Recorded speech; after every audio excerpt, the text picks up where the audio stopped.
It sounded like a joke at the local diner. A 52-year-old widow spending her autumn packing 3 tons of river stone and dense clay onto her small cabin's roof. They called her paranoid. They called her crazy. Then came the white hammer of 2008, and the laughing abruptly stopped. The town of Oakhaven sat in a picturesque, bowl-shaped valley in the foothills of the Cascades. It was a place where people moved to escape the city, building sprawling, beautiful homes with massive A-frame windows and vaulted ceilings designed to capture the breathtaking views of the surrounding pines. To the residents, nature was a landscape painting to be admired through double-paned glass. To Lindsay Miller, nature was a sleeping giant that was about to wake up in a very bad mood. Lindsay wasn't a doomsday prepper in the traditional sense. She was a retired geotechnical engineer, a woman who had spent 30 years studying soil mechanics, load distribution, and the sheer, unforgiving physics of the earth. When her husband passed away, she retreated to a modest, flat-roofed cabin on the outskirts of Oakhaven, a property most considered an eyesore compared to the modern chalets that dotted the valley. The whispers started in early September. It began when Lindsay hired a local contractor not to renovate her kitchen, but to deliver 2 dump trucks full of raw, unrefined clay and smooth river stones to her front yard. For weeks from sunrise to sunset, the townspeople watched as Lindsay, a petite woman with iron-grey hair, methodically hoisted 5-gallon buckets of the material up a reinforced ladder. She wasn't just patching her roof. She was burying it. "Building a tomb, Lindsay," David Carmichael called out one crisp Tuesday morning. David was her nearest neighbor, a wealthy software developer who had recently finished constructing a stunning 3-story timber frame house just down the road. He leaned against her wooden fence, a steaming cup of artisan coffee in his hand, a patronizing smile playing on his lips. Lindsay paused, wiping a smear of grey clay from her forehead. She looked at David's house, then back to her own. "I'm adding thermal mass and structural reinforcement, David. The old-timers called it a sod roof, but I'm modifying the aggregate." David chuckled, taking a sip of his coffee. "Well, it certainly looks rustic. Just make sure the HOA doesn't catch wind. Greg Henderson was complaining at the diner that your dirt pile is driving down property values." Greg Henderson was Oakhaven's self-appointed building inspector and the owner of the local hardware store. He had spent the last decade convincing the town's residents to buy lightweight aluminum roofing and synthetic insulation. To Greg, Lindsay's project wasn't just an eyesore, it was an insult to modern construction. By October, the cabin looked like a bunker. Lindsay had shored up her interior ceiling with thick, raw Douglas fir beams, creating a dense grid of timber. On top of the roof, she had layered a waterproof membrane, followed by a foot of tightly packed clay, and finally, a heavy, interlocking layer of riverstone. She sealed the outer walls with a mixture of earth and lime, banking the soil up against the sides of the cabin so that it looked as though the structure was growing directly out of the mountain. Down at Brenda's Diner, the social hub of Oakhaven, Lindsay's cabin became the punchline of every joke. "I hear she's expecting a nuclear strike." Brenda Walsh, the diner's owner, laughed as she wiped down the counter. "Or maybe she thinks the mole people are going to accept her as one of their own." "It's a structural liability is what it is," Greg Henderson chimed in from his usual booth, pointing a French fry for emphasis. "You put that much dead weight on a 30-year-old frame, the first time we get an inch of snow, the whole thing is going to pancake. I tried to issue a stop work order, but she cited some obscure pioneer-era agricultural zoning loophole. The woman is unhinged." But Lindsay wasn't unhinged. She was observant. While the town was busy organizing the annual autumn festival, Lindsay had been watching the woods. She noticed that the local squirrel populations weren't just burying nuts. They were digging burrows twice as deep as usual. The coats on the mule deer were exceptionally thick, matted with heavy oils. But the most alarming sign was the water table. The artisan well on her property, which had flowed steadily for decades, had dropped by 3 feet. Lindsay knew what that meant. A massive, deep earth freeze was coming, driven by a stalled high-pressure system. And if that collided with the moisture sweeping in from the Pacific, it wouldn't just snow. It would drop an ocean of frozen concrete onto the valley. November arrived, bringing with it a cruel twist of irony. It was unseasonably warm. Temperatures hovered in the high 60s. The townspeople strutted around in light sweaters, casting smug, pitying glances at Lindsay's earth-fortified cabin, which looked utterly ridiculous baking in the autumn sun. Lindsay ignored them. She spent November chopping cords of dense oak, stacking them entirely inside her reinforced walls, and ensuring her manual water pump was perfectly sealed. She didn't try to warn them anymore. She had tried once, explaining the barometric anomalies to the town council, only to be met with blank stares and polite dismissals. They trusted their modern engineering. They trusted their heated driveways and their vaulted roofs. They didn't realize that physics doesn't care about aesthetics. The shift happened on December 21st, exactly as the winter solstice set in.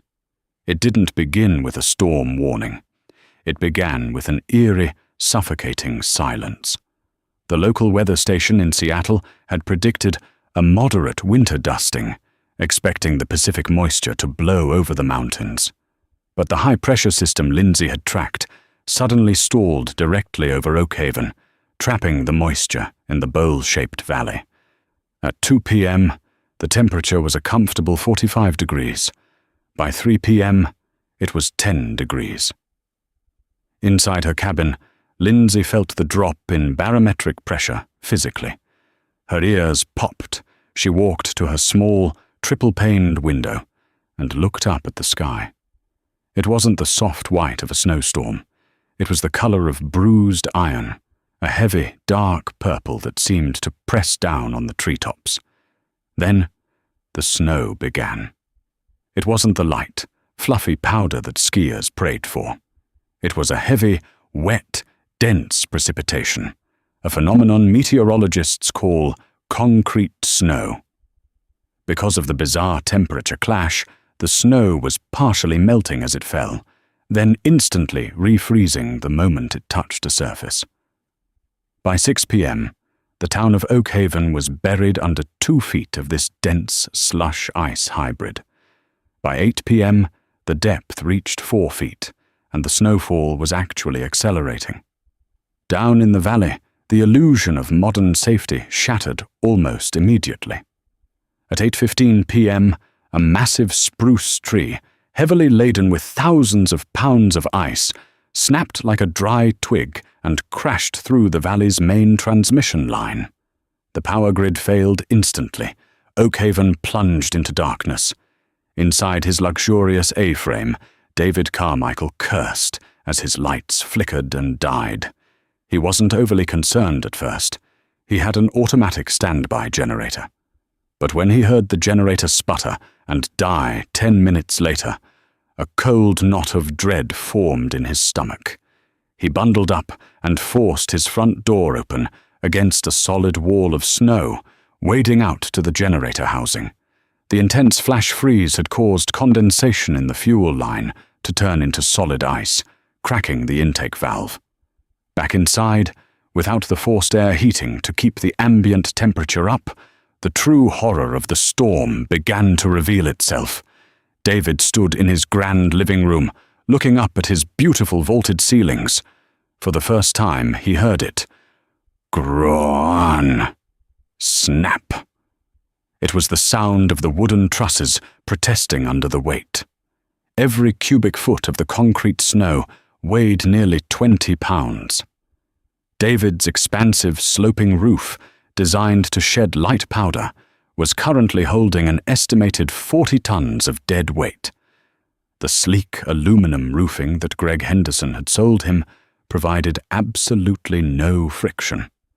The ice was just accumulating, building a massive, immovable glacier on top of his home. A mile away, inside Lindsay's cabin, the atmosphere was entirely different. Lindsay sat in a worn leather armchair by her cast-iron wood stove. A single oil lamp cast a warm, golden glow across the room. She was reading a book. She could hear the wind howling outside, a vicious, high-pitched scream that tore through the valley. But inside, it was profoundly silent. The foot of packed earth and the layer of river stone on her roof acted as the ultimate acoustic and thermal insulator. The thick dirt banked against her walls absorbed the freezing temperatures, keeping the interior of the cabin a balmy 65 degrees with minimal fire in the stove. More importantly, her roof wasn't groaning. The physics were doing exactly what she had designed them to do. The immense weight of the wet snow was pressing down onto the river stones. The stones distributed that load evenly across the packed clay, which transferred the pressure directly down the thick, vertical raw timber beams she had installed. The structure wasn't fighting the weight, it was grounded by it. The heavier the snow got, the tighter her cabin locked together. It was an immovable object. Back in town, the nightmare was escalating. At 11:30 p.m., the first catastrophic failure occurred, and it wasn't a residential home. Brenda Walsh was huddled inside her diner with 3 of her staff members. They had decided to ride out the storm there, trusting the wide commercial structure. Greg Henderson was there too, having abandoned his freezing apartment above the hardware store. "It's fine," Greg was assuring a panicking Brenda, though his breath plumed in the freezing air of the diner. "The span on this roof is steel reinforced. It's commercial grade. It can hold up." He never finished the sentence. A sound like a cannon shot echoed through the diner. The massive, flat expanse of the diner's roof, completely unequipped to handle the localized density of the flash-frozen snow, buckled. The steel I-beam running down the center didn't bend. The sheer, sudden force sheared the bolts right out of the cinder block walls. The center of the ceiling caved in with a deafening roar, dropping a massive avalanche of snow, drywall, and twisted metal directly onto the front counter. The front windows blew out into the street from the sudden air pressure change. Brenda screamed, scrambling backward into the kitchen as the dining area was instantly buried under 6 feet of snow and debris. Greg, knocked to the floor by the concussive force, stared in absolute horror at the sky, now visible through the gaping, jagged hole where the roof used to be. The diner was gone. The sound of the collapse echoed across the valley, a terrifying harbinger of what was to come. In their dark, freezing homes, the residents of Oakhaven heard the crash. They looked up at their own creaking ceilings, realizing with sudden, paralyzing clarity that their beautiful, modern homes were nothing more than fragile glass boxes beneath a crushing, frozen sky. And up on the hill, sitting quietly in the warmth of her earthen bunker, Lindsay turned a page in her book, knowing the worst was yet to come. By 2 a.m., the White Hammer had escalated from a severe weather event into a localized apocalypse. The concrete snow showed no signs of stopping. It was falling at a rate of 3 inches an hour, packing down into a dense, inescapable cement that buried roads, vehicles, and the lower floors of homes. Inside his multi-million-dollar timber frame house, David Carmichael was losing his battle against the cold and his own rising panic. The internal temperature of his home had plummeted to a bitter 24 degrees. He was wrapped in 3 down comforters, sitting rigidly on his imported leather sofa, his eyes glued to the vaulted ceiling above him. The groaning of the wood had transformed into sharp, violent cracks that sounded like rifle fire. Modern architectural design often relies on tension and sheer strength to maintain sweeping, open spaces. David's house featured massive A-frame trusses, but wood, no matter how thick, has a breaking point when subjected to uneven, dynamic loading. The ice had bonded to the sleek aluminum roof, creating an abrasive anchor for the wet snow to pile onto rather than slide off. At 2:45 a.m., physics collected its due. The primary tie beam, a thick stretch of engineered lumber spanning the width of the great room, began to bow inward. The intense, crushing weight pressing down on the pitched roof was forcing the walls outward, a structural failure known as lateral spreading. Crack snap. The sound was deafening. Drywall dust rained down like fine snow inside the living room. David scrambled backward, throwing off his comforters just as the enormous custom-built trapezoid windows at the front of the house shattered outward from the pressure. The wind roared into the house, bringing a blinding swirl of ice with it. "Oh, God," David whispered, his breath visible in the freezing air. He didn't hesitate. Grabbing a heavy flashlight and shoving his feet into his snow boots, he bolted for the back door. He practically threw his weight against it, forcing it open against the 3-foot snowdrift that had accumulated on the patio.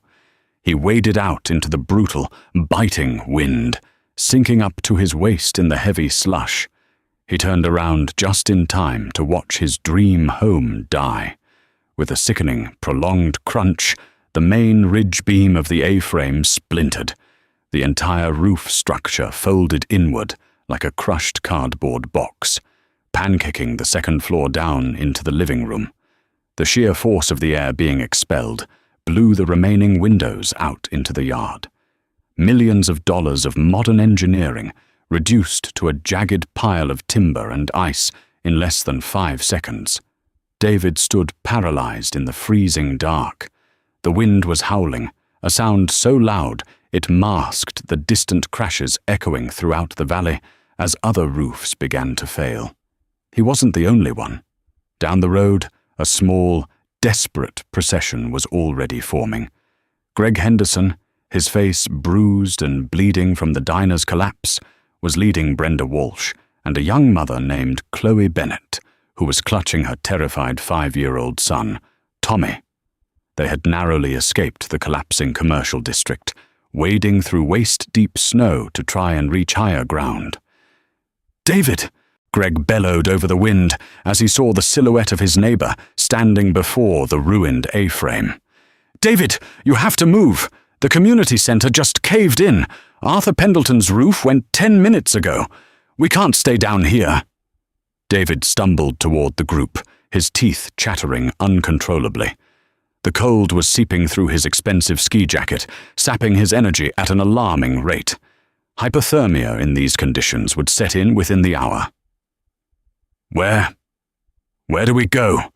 David stammered, looking at the terrified faces of his neighbors. "Everything is coming down. The steel couldn't hold. The timber couldn't hold. The whole town is collapsing." Greg looked up the hill. Through the blinding swirl of the storm, a single faint pinprick of warm, golden light was visible. It was the only light in the entire valley. "The widow," Greg said, his voice thick with a mixture of shame and desperation. "Lindsay Miller. Her cabin." Brenda stared at him, wiping freezing tears from her cheeks. "The dirt pile. You said it would be the first thing to pancake." "I was wrong," Greg admitted, his voice barely audible over the wind. "She used 3 tons of riverstone and packed clay. It's an earth berm structure. The weight of the snow isn't shearing her walls. It's compressing them. It's the only structure in Oakhaven that can take this dead load." There was no time for pride. There was only survival. The group of 5 linked arms, forming a human chain, and began the brutal, agonizing trek up the incline toward the eyesore they had spent the last 2 months mocking. It took them 45 agonizing minutes to cover a mere quarter of a mile. The concrete snow wasn't light, workable powder. It was a dense, slushy cement that clung to their boots, adding 10 pounds of dead weight with every single step. The wind screamed down the valley at 60 miles per hour, driving the ambient temperature down to -18 degrees Fahrenheit. David Carmichael's $1,000 Arc'teryx Alpha SV shell jacket, designed to repel dry alpine powder, was utterly useless against the heavy, wet accumulation that immediately froze into rigid sheets of ice across his chest and shoulders. Ahead of him, Greg Henderson waded blindly through waist-deep drifts. His heavy canvas Carhartt winter overalls had frozen completely stiff, forcing him to walk with an unnatural, staggering gait, like a rusted automaton. Behind them, Brenda Walsh dragged her feet, her breathing coming in ragged, freezing gasps, while a young mother named Chloe Bennett stumbled blindly, clutching her 5-year-old son, Tommy, tightly to her chest. Tommy had stopped crying 15 minutes ago. Worse, he had stopped shivering 10 minutes ago.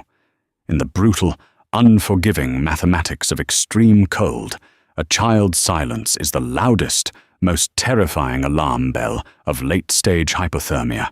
"Keep moving," Greg bellowed, though the wind immediately snatched the words from his mouth. They finally reached the edge of Lindsay's property, but the hope that had pushed them up the hill instantly evaporated. The cabin was gone. Or at least it appeared to be. The relentless wind and heavy snow had completely integrated the structure into the surrounding landscape. The thickly banked earth against the exterior walls and the flat, stone-covered roof had created a perfect, aerodynamic mound. The blizzard simply rolled right over its curved top, unable to find a vertical wall or an overhanging eave to catch against. To the freezing survivors, it just looked like a natural, snow-covered drumlin.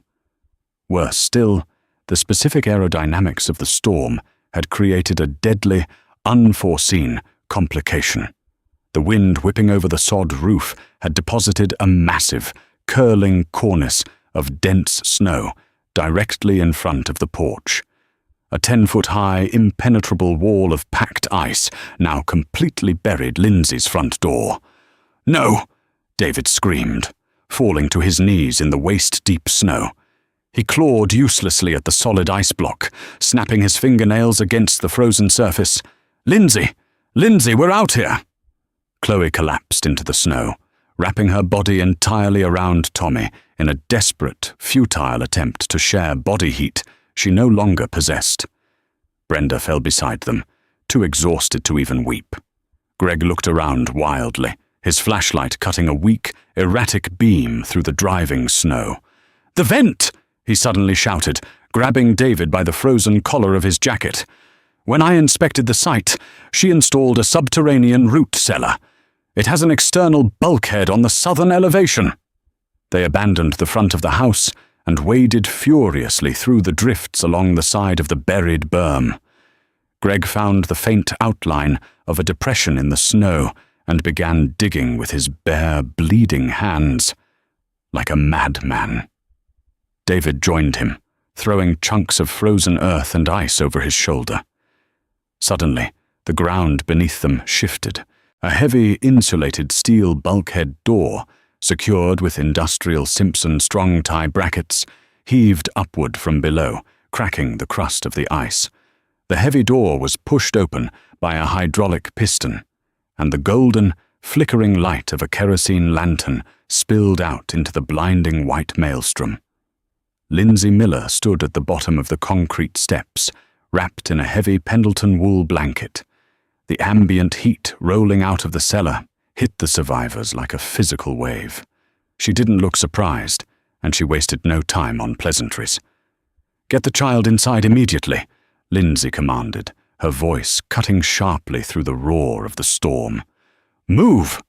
They tumbled down the concrete steps into the cellar, bringing a chaotic flurry of snow and freezing wind with them. Lindsay grabbed the heavy steel handle of the bulkhead and pulled it shut with a resounding metallic clack. She threw a heavy iron deadbolt, locking out the howling tempest. The silence that enveloped them was staggering. Outside, a localized apocalypse was tearing a modern town to shreds. Inside, you couldn't even hear the wind. They scrambled up a short wooden staircase into the main living space of the cabin, and the sheer, overwhelming warmth brought Chloe to tears. It wasn't the dry, artificial heat of a modern, forced air furnace. It was the deep, radiating, bone-warming heat of a massive thermal core. In the center of the room sat a massive Tulikivi soapstone masonry heater. Lindsay had fired it hours ago, and the 2 tons of solid stone were silently radiating a steady, balmy 70 degrees throughout the small, airtight space. "Strip his wet layers," Lindsay ordered Chloe, tossing a pile of thick, dry woolen blankets onto the wide plank floor. "Skin-to-skin contact under the blankets. Do not rub his arms or legs. You'll push the cold blood back to his heart too quickly." Lindsay moved to the stove, grabbing an iron kettle. She poured steaming mugs of hot water, stirring in heavy spoonfuls of dark molasses and salt. "Drink this," she told David and Greg. "The molasses is simple sugar to jumpstart your internal core temperature. The salt will replace the electrolytes you burned fighting the snow." David took the mug. His hands were shaking so violently he had to hold it with both palms. He looked around the interior of the cabin. Above him, the raw, thick Douglas fir beams she had used to shore up the ceiling looked like the ribs of an ancient, unshakable leviathan. The walls, plastered with a thick, natural clay-lime mix, felt solid as a fortress. Greg sat slumped against the wall, wrapping a blanket around his freezing shoulders. He kept looking up at the ceiling, his eyes wide and bloodshot. He was waiting for the groan. He was waiting for the sharp, rifle crack of splintering timber that had doomed his hardware store, Brenda's commercial diner, and David's multi-million-dollar mansion. There was nothing, just absolute, immovable silence. "How is this holding?" Greg rasped, his voice raw from the freezing air. "Lindsay, the snow load for this region is architecturally designed at 45 pounds per square foot. We have to be looking at 120 PSF. Right now, there has to be 80 tons of dead weight on this roof. The sheer PSI is impossible." Lindsay sat calmly in her worn leather armchair, adjusting the wick on her oil lamp. She didn't gloat. There was no arrogance in her gaze, only the steady, grounded calm of a woman who understood the unforgiving mechanics of the earth. "You inspected my plans looking for modern tension dynamics, Greg," she explained quietly, sipping her own tea. "Modern architecture looks at a snow load as an adversary, something to be deflected, sloughed off, or fought with lightweight trusses. I look at it as an inevitable mass. This roof isn't trying to fight the snow." She pointed a finger upward. "The 3 tons of river stone on the roof act like ball bearings under the ice. They absorb the initial compression. As the weight increases, the stones shift and lock together, distributing that immense load perfectly evenly across the packed clay beneath them. The clay transfers that force directly into the vertical mortise and tenon joints of these Douglas fir pillars. The heavier the snow gets, the tighter the joints lock. We aren't fighting the mountain tonight, Greg. Tonight, we are the mountain." The sheer, undeniable logic of it settled over the room.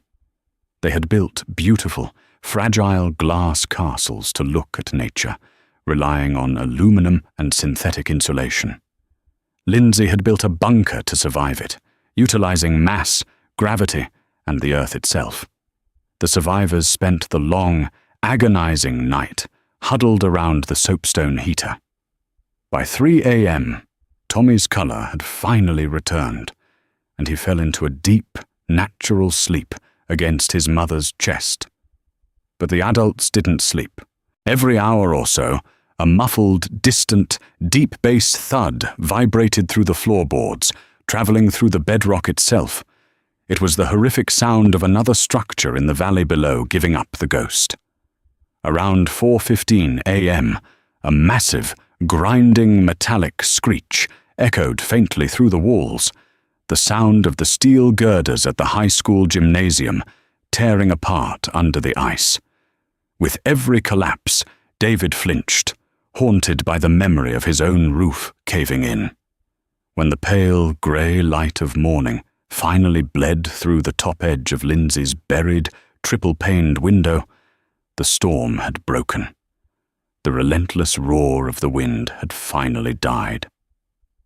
David, Greg, and Lindsay walked to the window. Lindsay used a fireplace poker to scrape away the frost on the glass, clearing a small viewport over the valley. The sight was devastating. Oak Haven was a graveyard, where sweeping, multi-story chalets and beautiful modern homes had once stood. There were only jagged, snow-covered craters. The commercial district was completely flattened. The concrete snow had acted like a giant frozen fist, crushing the fragile vanity of their modern architecture back into the dirt. Millions of dollars of real estate, gone in a single night. Greg rested his forehead against the cold glass, tears freezing on his bruised cheeks. "Everything," he whispered, his voice cracking. "We lost everything. You have your lives," Lindsay said softly, placing a steady hand on his shoulder. "Wood, steel, and glass can be rebuilt. But perhaps next time we build our homes for the reality of the world we live in, instead of the world we want to look at." David turned away from the window, pressing his hand flat against the solid, dirt-packed wall that had saved his life.